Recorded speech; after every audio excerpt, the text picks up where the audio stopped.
Hey guys, I'm Autumn with Zion's Tiny Getaway, and I wanted to take a quick second and show you what we do when an owner asks to have epoxy added to their butcher block countertop after the fact when it's already delivered to our resort.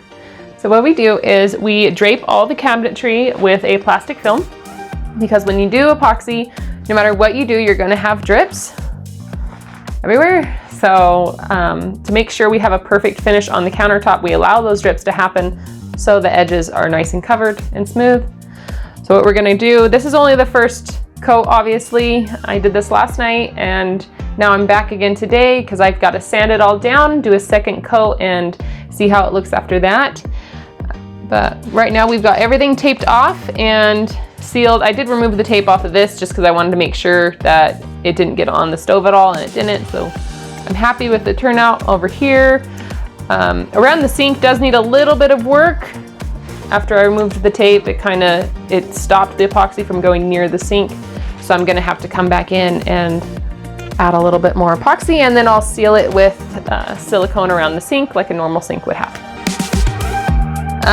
This countertop ended up being way more of a pain in the butt than I was expecting. So I actually had Eric and Jordan come and take it back to the warehouse so we can do it how we normally do epoxy countertops instead of me doing it in place. It made a way big of a difference. It only took them about a day. Brought it back, installed it, big difference.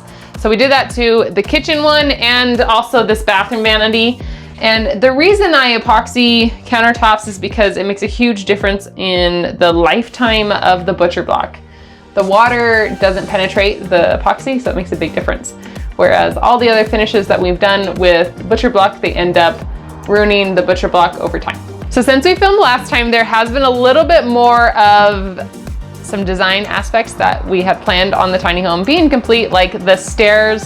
The owner of this tiny home is an amazing photographer. He does landscape photography, and this is one of his pictures that he did. So we actually, well, I should say he had these printed and installed them in the staircase. So now you can see a nice waterfall picture on the stairs. This tiny home is going to be themed waterfall.